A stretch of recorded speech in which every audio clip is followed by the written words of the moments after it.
নমস্কার, শুভ শুক্রবার। নতুন গল্প নিয়ে আমি লোপামুদ্রা আপনাদের অপেক্ষায়। আচ্ছা, আপনারা ডাংগুলি খেলার কথা জানেন? খেলতে দেখেছেন কখনো কাউকে? আমার তো মনে হয় আমাদের বয়োজ্যেষ্ঠ শ্রোতারা খেলেছেনও কেউ কেউ। যারা জানেন না তাদের জ্ঞাতার্থে জানাই, গ্রাম বাংলার খুব পরিচিত মজাদার বালক কিশোরদের খেলা এই ডাংগুলি। এই সামান্য খেলাটিকে কেন্দ্র করেই কি অসামান্য এক বোধ তৈরি হতে পারে কারুর মনে। শুনুন তবে আজকের গল্প ডাংগুলিতে।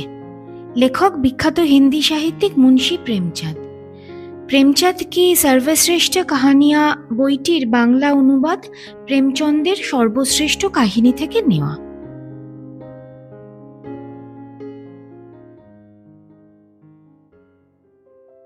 আমাদের বিলাতি বন্ধুরা মানুন বা না মানুন, আমি তো এটাই বলবো যে ডাংগুলি হচ্ছে সকল খেলার রাজা। আজও যখন আমি বাচ্চাদের ডাংগুলি খেলতে দেখি, তখন আমার এমন ইচ্ছে হয় যে আমিও তাদের সঙ্গে খেলি। না লনের প্রয়োজন, না কোর্টের, না নেটের। কোনো একটা গাছের ডাল কেটে নাও, গুলি বানিয়ে নাও, আর দুজন খেলোয়াড় হলেই খেলা শুরু। সেই ভোরবেলায় বাড়ি থেকে বেরিয়ে আসা, গাছ থেকে ডাল কাটা, ডাংগুলি বানানো, সেই উৎসাহ, সেই নিষ্ঠা, সেই খেলোয়াড়দের জমা হওয়া, সেই লড়াই ঝগড়া, যাতে স্পৃশ্য অস্পৃশ্যের, ধনী গরিবের ভেদাভেদ একেবারেই থাকতো না। শৈশবের সেই সব দিন ভুলবো কি করে? বাড়ির লোকেরা রেগে উঠছে, বাবা খাটিয়ায় বসে রুটির উপরে নিজের ক্রোধ প্রকাশ করছেন, মায়ের দৌড় বাড়ির দরজা পর্যন্ত। কিন্তু ওনার বিচারধারায় আমার অন্ধকারাচ্ছন্ন ভবিষ্যৎ ভাঙা নৌকোর মতো দোল খাচ্ছে, আর আমি ডাংগুলি খেলায় মত্ত। না স্নান করার কথা মনে আছে, না খাবার খাওয়ার। ডাংগুলির আকারে ছোট হলেও তার ভিতরে সারা দুনিয়ার মিষ্টির মিষ্টত্ব আর তামাশার আনন্দ ভরা রয়েছে। আমার বন্ধুদের মধ্যে একজনের নাম ছিল গয়া। ও আমার থেকে 2-3 বছরের বড় ছিল। রোগা পাতলা, বাঁদরদের মতো চপলতা। গুলি যেমনই হোক না কেন, ও সেটার উপর এমন ভাবে ঝাঁপিয়ে পড়তো, ঠিক যেভাবে টিকটিকি পোকামাকড়ের উপরে ঝাঁপায়। কে জানে ওর মা বাবা কেউ ছিল কিনা, ও কোথায় থাকতো, কি খেত, জানতাম না। কিন্তু ও আমাদের ডাংগুলি ক্লাবের চ্যাম্পিয়ন খেলোয়াড় ছিল। ও যে টিমে থাকতো সেই টিমে জয় সুনিশ্চিত ছিল। ওকে দূর থেকে আসতে দেখে আমরা সবাই ছুটে গিয়ে ওকে স্বাগত জানাতাম, আর ওকে নিজেদের টিমে নিয়ে আসার চেষ্টা করতাম। একদিন আমি আর গয়া এই দুজনেই খেলছিলাম। ও দান নিচ্ছিল আর আমি দান দিচ্ছিলাম। কিন্তু মজার ব্যাপার এইটা ছিল যে আমরা ঘন্টার পর ঘন্টা দান নিয়ে ক্লান্ত হতাম না, কিন্তু 1 মিনিটের জন্য দান দেওয়া আমাদের পছন্দ ছিল না। আমি দান দেওয়ার হাত থেকে বাঁচার জন্য সব রকমের চাল চাললাম, যেগুলো এমন সময় শাস্ত্রবিহীন না হলেও ক্ষমার যোগ্য ছিল। কিন্তু গয়া নিজের দান না নিয়ে আমাকে ছাড়বার পাত্র ছিল না। অনুনয় বিনয় করে কোনো কাজ না হয় আমি বাড়ির দিকে ছুট লাগালাম। গয়া ছুটে এসে আমাকে ধরে ফেললো আর ডান্ডা উঁচিয়ে বলল, আমার দান দিয়ে যাও। দান নেওয়ার সময় তো বড়ই বাহাদুরি দেখাও, দান দেওয়ার সময় পালাচ্ছ। তুমি সারাদিন ধরে দান নিতে থাকলে আমি কি সারাদিন ধরে দান দিতে থাকবো? হ্যাঁ, তোমাকে সারা দিন ধরেই দান দিতে হবে। খাবার খেতে বা জল খেতেও যেতে পারবো না। হ্যাঁ, আমার দান না দিয়ে তুমি কোথাও যেতে পারবে না। আমি কি তোমার গোলাম নাকি? হ্যাঁ, তুমি আমার গোলাম। আমি বাড়ি যাচ্ছি, দেখি তুমি আমার কি করে নিতে পারো। বাড়ি যাবে? ইয়ার্কি পেয়েছো? আমি তোমাকে দান দিয়েছি, এবার দান নেব। আচ্ছা ঠিক আছে, আমি কাল তোমাকে পেয়ারা খাইয়েছিলাম, সেটা ফেরত দাও। সেই পেয়ারা তো পেটে চলে গেছে। পেট থেকে বার করো, তুমি আমার পেয়ারা কেন খেয়েছো? পেয়ারা তুমি আমাকে দিয়েছিলে, সেজন্য আমি খেয়েছিলাম। আমি কি তোমার থেকে চাইতে গিয়েছিলাম? তুমি যতক্ষণ না আমার পেয়ারা ফেরত দিচ্ছ আমি দান দেব না। আমি ভাবতাম যে ন্যায় আমার পক্ষে রয়েছে। আমি তো কোনো স্বার্থের জন্যই ওকে পেয়ারা খাইয়েছিলাম। কে আর নিঃস্বার্থভাবে কোনো কাজ করে? লোকেরা ভিখারিকে ভিক্ষাও কোনো স্বার্থের জন্যই দেয়। গয়া যখন আমার থেকে পেয়ারা খেয়েছে, তখন ওর আমার থেকে দান নেওয়ার কি অধিকার আছে? ঘুষ দিয়ে তো লোকেরা খুনের অপরাধও হজম করে নেয়। ও আমার পেয়ারা অমনি হজম করে যাবে? পেয়ারার দাম 5 পয়সা ছিল, যেটা গয়ার বাবার নেই। এটা তো সরাসরি অন্যায়। গয়া আমাকে নিজের দিকে টেনে নিয়ে বলল, আমার ডান দিয়ে যাও, আমি পেয়ারা টেয়ারা কিছু বুঝি না। আমার পক্ষে ন্যায়ের শক্তি ছিল, ও অন্যায়ের আশ্রয় নিচ্ছিল। আমি ওর হাত ছাড়িয়ে পালাতে চাইছিলাম, কিন্তু ও আমাকে যেতে দিতে চাইছিল না। আমি গালি দিলাম, ও তার থেকেও কড়া গালি দিল। আর কেবল গালিই দিল না, সাথে 2-4টে চাটিও লাগিয়ে দিল।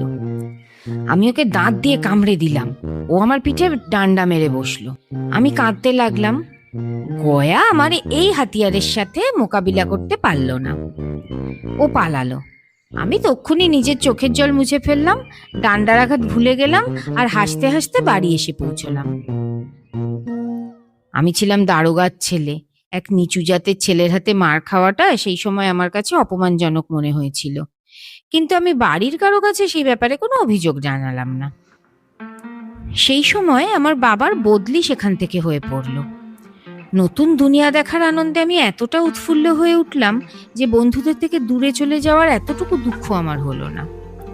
এই জায়গাটা বড়ই আমদানির জায়গা ছিল। মা বাবার বদলিতে খুবই দুঃখিত হয়ে উঠেছিলেন। এখানে সব কিছুর দাম অত্যন্ত সস্তা ছিল, আর মহল্লার মহিলাদের সাথেও মায়ের ভালো মতন বন্ধুত্ব হয়ে পড়েছিল। কিন্তু আমার আনন্দের কোনো সীমা পরিসীমা ছিল না। বন্ধুদের কাছে বড়াই করেছিলাম যে নতুন জায়গায় বাড়ি এত ছোট ছোট নয়, সেখানকার বাড়িগুলো এত উঁচু যে ছাদে দাঁড়িয়ে আকাশের সাথে কথা বলা যেতে পারে। সেখানকার ইংরেজি স্কুলে কোনো মাস্টার ছাত্রদের পিটলে তার জেল হয়ে পড়বে। আমার বন্ধুদের ফেটে পড়া চোখ আর চমকে ওঠা মুদ্রা এটাই জানাচ্ছিল যে আমি তাদের নজরে অনেকটাই ওপরে উঠে গেছি। বাচ্চাদের মধ্যে মিথ্যাকে সত্য বানিয়ে তোলার সেই শক্তি থাকে, যেটাকে আমরা যারা সত্যকে মিথ্যা বানিয়ে তুলি ঠিক বুঝতে পারবো না। সেই বেচারাদের আমার প্রতি প্রচণ্ড ঈর্ষা হচ্ছিল, যেন ওরা এমনটা বলছিল, তুমিও অত্যন্ত ভাগ্যবান ভাই, যাও, আমাদের তো এই অজগ্রামেই থাকতে হবে আর এখানেই মরতে হবে। 20 বছর কেটে গেল। আমি ইঞ্জিনিয়ারিং পাশ করলাম, আর সেই জেলার সফরে গিয়ে সেই লোকালয়ে এসে পৌঁছলাম আর ডাকবাংলোয় উঠলাম। সেই জায়গাটা দেখতেই আমার হৃদয়ে মধুর শিশুস্মৃতি জাগ্রত হয়ে উঠল।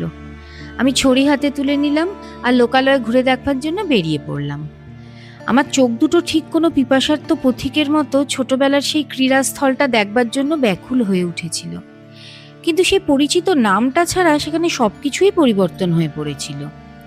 আগে যেখানে ধ্বংসস্তূপ ছিল সেখানে এখন পাক্কা বাড়ি দাঁড়িয়েছিল। আগে যেখানে বটগাছ ছিল সেখানে এখন সুন্দর বাগান ছিল। গোটা জায়গাটার কায়াকল্প হয়ে গিয়েছিল।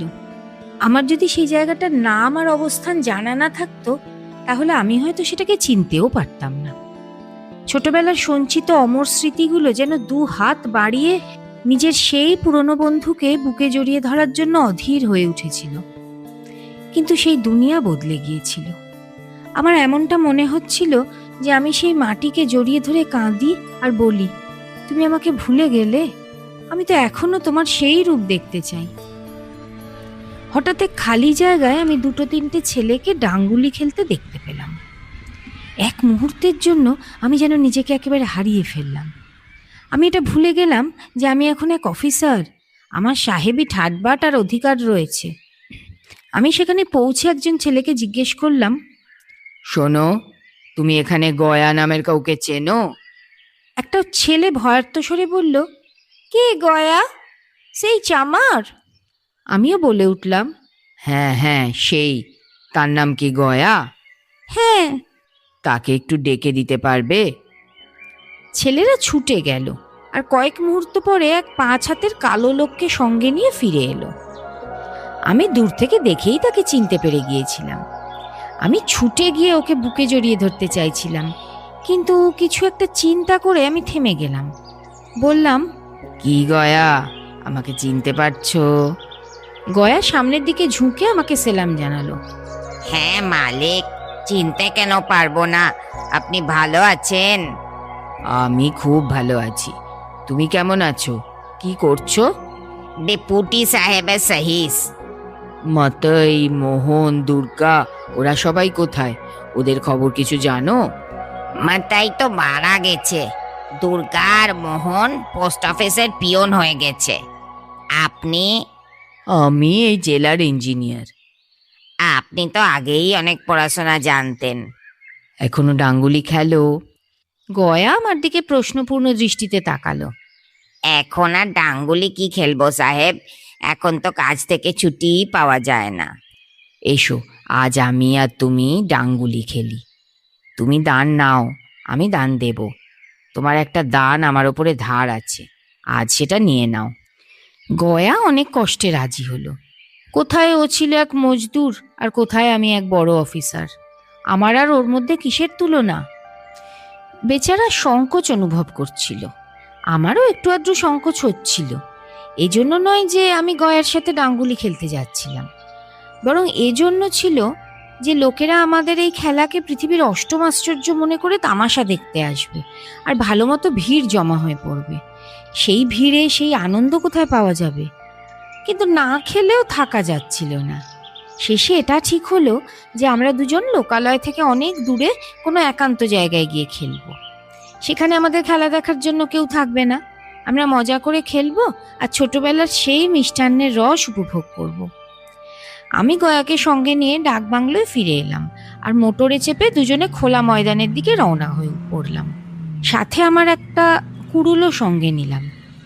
আমি অত্যন্ত সিরিয়াস ভাব ধারণ করেছিলাম, কিন্তু গয়া এসবকে এক ঠাট্টাই মনে করছিল। তবু ওর চোখে মুখে কোনো প্রকারের উৎসুকতা বা আনন্দের চিহ্ন দেখতে পাওয়া যাচ্ছিল না। হয়তো আমাদের দুজনকার মধ্যে যে পার্থক্যের সৃষ্টি হয়ে পড়েছিল, ও সেটাই চিন্তা করছিল। আমি প্রশ্ন করলাম, তোমার হয়তো কোনো দিনও আমার কথা মনে পড়েনি, তাই না? সত্যি কথা বলবে। গয়া সংকোচ ভরে বলে উঠল, আমি আপনার কথা কি মনে করব হুজুর, আমি কি এসবের যোগ্য? ভাগ্যের জোরে কয়েকটা দিন আপনার সাথে খেলার সুযোগ পেয়েছিলাম, নয়তো আপনার সামনে আমি কি? আমি কিছুটা উদাস হয়ে বললাম, কিন্তু আমার তো তোমার কথা সব সময় মনে পড়তো। তোমার সেই ডান্ডা মারা মনে আছে তোমার? গয়া অনুতাপ প্রকাশ করে বলল, সেসব ছেলে মানুষই ছিল সাহেব, সেসবের কথা মনে করিয়ে দেবেন না। বাহ, সেটা আমার শৈশবের সব থেকে মিষ্টি স্মৃতি। তোমার সেই ডান্ডার আঘাতে যে রস ছিল, সেসব আমি না তো এই আদর সম্মানে পাই, না টাকা পয়সায়। সেটা এমন মিষ্টি ছিল যে আজ পর্যন্ত সেসব চিন্তা করলেই মনটা মিষ্টি হয়ে ওঠে। ততক্ষণে আমরা লোকালয় থেকে মোটামুটি 3-4 মাইল দূরে চলে এসেছিলাম। চারপাশে নির্জনতা ছেয়েছিল। পশ্চিম দিকে ক্রোশের পর ক্রোশ জুড়ে ভীমতাল বিস্তৃত হয়ে রয়েছে। ছোটবেলায় আমরা এখানে এসে পদ্মফুল ছিঁড়ে নিয়ে যেতাম, আর সেগুলো ঝুমকো বানিয়ে কানে পরতাম। জ্যৈষ্ঠ মাসের সন্ধ্যা হয়ে আসছিল। আমি লাফিয়ে একটা গাছে চড়ে বসলাম আর একটা ডাল কেটে আনলাম। ফটাফট ডাঙ্গুলি তৈরি হয়ে গেল। খেলা শুরু হয়ে পড়ল। আমি গুচ্ছিতে গুলি রেখে ওপরের দিকে ওঠালাম। গুলি গয়ার সামনে দিয়ে চলে গেল। ও এমনভাবে হাত বাড়ালো যেন মাছ ধরছে। গুলি ওর পেছন দিকে গিয়ে পড়ল। এ সেই গয়া ছিল যার হাতে গুলি আপনা থেকে গিয়ে আটকে যেত। গুলির উপরে ওর বশীকরণ মন্ত্রের মতো প্রভাব ছিল। নতুন গুলি, পুরনো গুলি, ছোট গুলি, বড় গুলি, ছুঁচলো গুলি, চ্যাপ্টা গুলি, কোনোটাই ওর হাতে এড়িয়ে যেতে পারতো না। যেন ওর হাতে কোনো চুম্বক লাগানো আছে যেটা গুলিকে টেনে নেয়। কিন্তু আজ গুলির প্রতি ওর সেই প্রেম ছিল না। তারপর তো আমি দান নিতে শুরু করে দিলাম। আমি নানা প্রকারের চোট্টামি করতে লাগলাম। অভ্যাসের অভাব বেইমানি দ্বারা পূরণ করে নিতে লাগলাম। গুলি একটু দূরে গিয়ে পড়লেই আমি গয়ার থেকে আগে সেখানে পৌঁছে যাচ্ছিলাম, আর আবার একবার ডাং মারছিলাম। যদিও নিয়ম অনুসারে তখন গয়ার দান আসার কথা ছিল, কিন্তু ও চুপচাপ আমার সব চালবাজি দেখছিল, কিন্তু মুখে কিছুই বলছিল না, যেন খেলার সব কায়দা কানুন ভুলে গেছে। ওর নিশানা একটা সময় কত অব্যর্থ ছিল। ওর হাত থেকে গুলি বেরিয়ে সোজা ডাঙে এসে লাগতো, কিন্তু আজ ডাঙে গুলি লাগাতেই পারছিল না। সেটা কখনো ডান দিকে এসে পড়ছিল, তো কখনো বাঁ দিকে, কখনো সামনে তো কখনো পেছনে। আধ ঘন্টা পরে একবার ওর ছোড়া গুলি এসে ডাঙে লাগলো। আমি চোট্টামি করে বললাম, গুলি ডাঙে লাগেনি, পাশ দিয়ে চলে গেছে। গয়া কোনো প্রকারের অসন্তুষ্টি প্রকাশ করলো না। হয়তো লাগেনি। ডাঙে লাগেইনি, আমি বেইমানি করছি না। আরে না সাহেব, আপনি কেন বেইমানি করবেন? ছোটবেলায় এমন চোট্টামি করলে আমার পার পাওয়া সম্ভব ছিল না। এই গয়াই আমার ঘাড়ে চেপে ধরতো। কিন্তু আজ আমি ওকে কত সহজে ধোকা দিচ্ছিলাম। ও একটা গাধা, সবকিছু ভুলে বসেছে। হঠাৎ গুলি এসে ডাঙে লাগলো, আর এত জোরে লাগলো যেন বন্দুক থেকে বুলেট বেরিয়ে এসেছে। এই প্রমাণের সামনে আমার পক্ষে আর চোট্টামি করার সাহস হলো না। কিন্তু তবু আমি ভাবলাম, একবার এই সত্যকে মিথ্যা প্রমাণিত করার চেষ্টা করে দেখা যাক। এতে আপত্তি কিসের? গয়া মেনে নিলে ভালো কথা, নইলে কিছুক্ষণ দান দিতেই হবে। অন্ধকার হয়ে আসার অজুহাত দেখিয়ে শীঘ্রই আমি ওর পিছু ছাড়িয়ে নেব, তারপর আর কে দান দিতে আসছে। গয়া বিজয়ের উল্লাসে বলল, লেগেছে লেগেছে। আমি যেন কিছুই জানি না এমন ভাব দেখিয়ে বললাম, তুমি লাগতে দেখেছো? আমি তো দেখতে পাইনি। টন টন করে লেগেছে সরকার। আর যদি কোনো ইটের সাথে লেগে থাকে? আমার মুখ থেকে এই কথাটা সেই সময় কি করে বার হলো সেটা দেখে আমার নিজের প্রচন্ড আশ্চর্য লাগলো।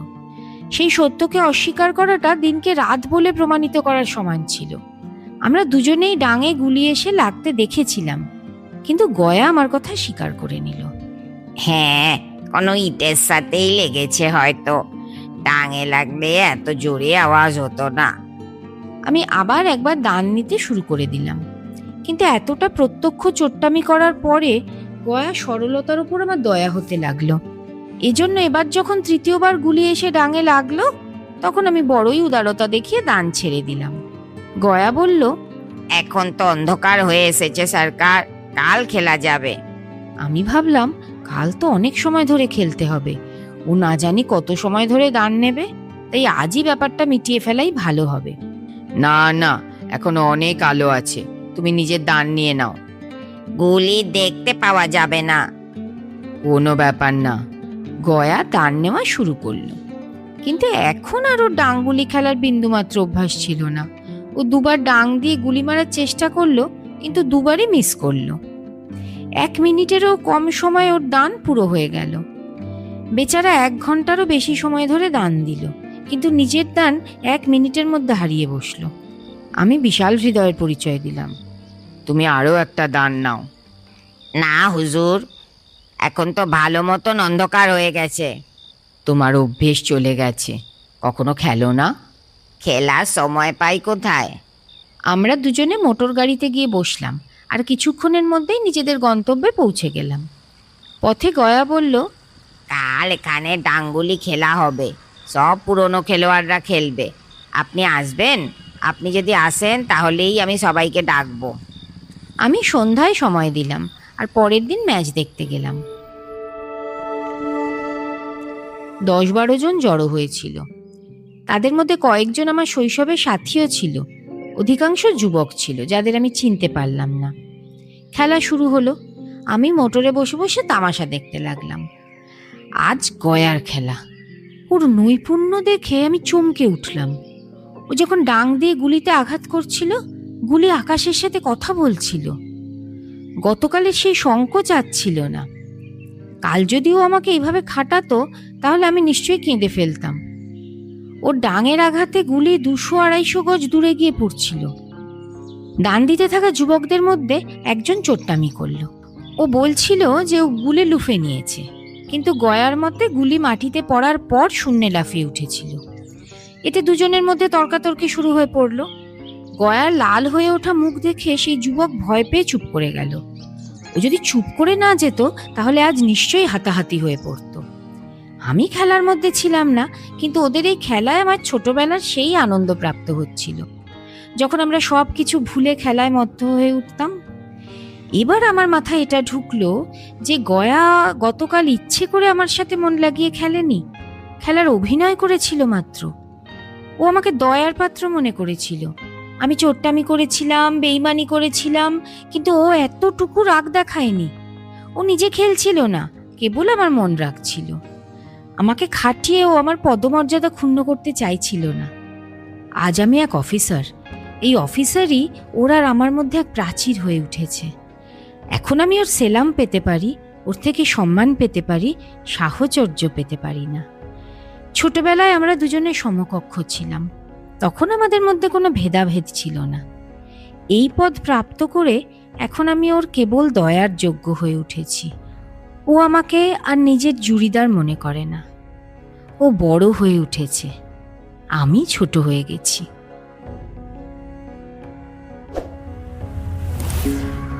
শেষ হলো আজকের পরিবেশনা। কেমন লাগলো জানাবেন অবশ্যই।